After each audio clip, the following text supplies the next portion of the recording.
नमस्कार दोस्तों, स्वागत है आपका हमारे चैनल अल्फा रेस्टोरेंट में और आपके साथ मैं हूँ यशी दुबे। तो आज की वीडियो काफी ज्यादा इंटरेस्टिंग होने वाली है। दरअसल आज इस वीडियो में हम आपको CDS और CAOS के बीच का डिफरेंस, उनके पावर और उनकी रिस्पॉन्सिबिलिटीज के बारे में बताएंगे। इसलिए इस वीडियो को एंड तक जरूर देखें और अगर आपने अभी तक हमारे चैनल को सब्सक्राइब नहीं किया तो तुरंत सब्सक्राइब करें और बेल आइकन दबाना मत भूलें।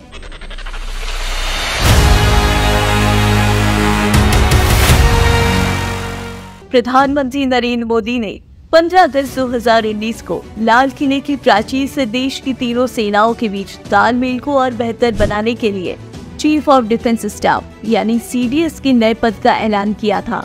तभी से सबसे सीनियर मिलिट्री कमांडर होने की वजह से साल 2019 में मौजूदा सेना अध्यक्ष जनरल बिपिन रावत को देश के पहले CDS बनाने की कयास लगाए जाने लगे और कुछ समय बाद 1 जनवरी 2020 को सेना अध्यक्ष जनरल बिपिन रावत ने अपना पदभार ग्रहण किया और बन गए देश के पहले चीफ ऑफ डिफेंस स्टाफ। लेकिन 8 दिसंबर 2021 को इस देश ने अपना पहला CDS खो दिया।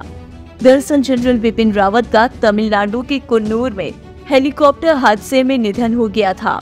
इस हादसे में उनकी पत्नी समेत 12 और लोगों ने अपनी जान गंवा दी थी।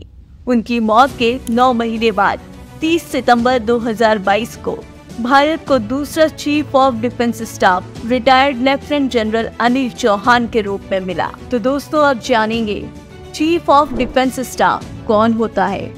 देश का चीफ ऑफ डिफेंस स्टाफ भारतीय सशस्त्र बलों का सैन्य प्रमुख होता है।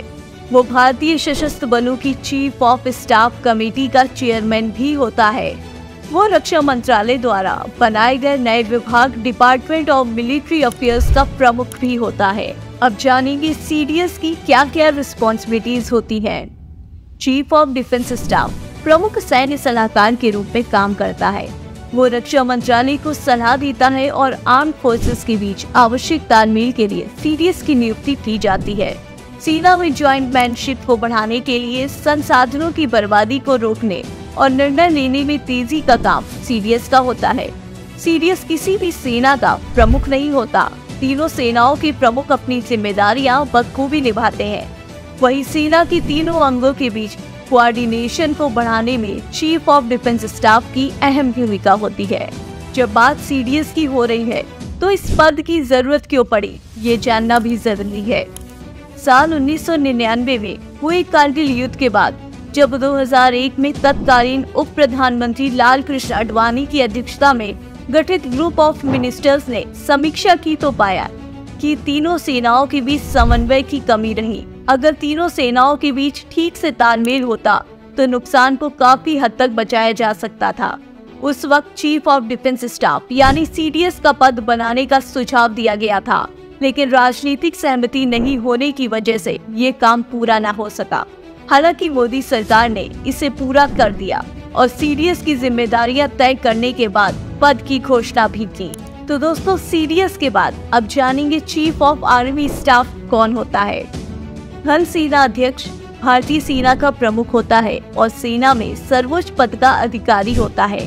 सेना प्रमुख सेना से संबंधित मामलों में रक्षा मंत्रालय का प्रमुख सलाहकार होता है। वो हमारे देश के राष्ट्रपति के प्रमुख सैन्य सलाहकार भी है। वर्तमान में थल सेना अध्यक्ष जनरल मनोज पांडे हैं, जो सेना के उप प्रमुख के रूप में कार्यरत थे। वो सेना प्रमुख बनने वाले कोर ऑफ इंजीनियर्स में नियुक्त पहले अधिकारी हैं। अब जानेंगे चीफ ऑफ आर्मी स्टाफ की रिस्पॉन्सिबिलिटीज क्या है। भारतीय सेना दुनिया की सबसे बड़ी सेना 12 लाख एक्टिव और 9 लाख रिजर्व सैनिकों का दावा करती है। थल सेना अध्यक्ष इस विशाल सेना की अध्यक्षता करते हैं और इसके अलावा चीफ ऑफ आर्मी स्टाफ प्रधानमंत्री, राष्ट्रपति और रक्षा मंत्रालय के प्रमुख सलाहकार के रूप में काम करते हैं। वो जमीनी संचालन और रक्षा रणनीतियों की निगरानी करते हैं और देश की सीमाओं की सुरक्षा सुनिश्चित करने का दायित्व भी निभाते हैं। अब जानेंगे भारत के पहले सेना प्रमुख कौन थे। भारतीय सेना की स्थापना 1 अप्रैल 1895 को हुई थी। इसे 1 जनवरी 1949 तक ब्रिटिश भारतीय सेना कहा जाता था। इसकी विरासत समृद्ध और महत्वपूर्ण है।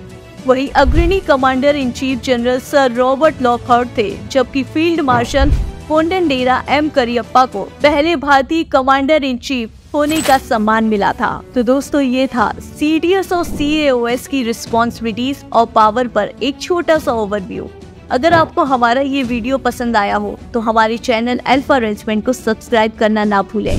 हम आपसे मुलाकात करेंगे अपने अगले वीडियो में। तब तक के लिए जय हिंद, जय भारत।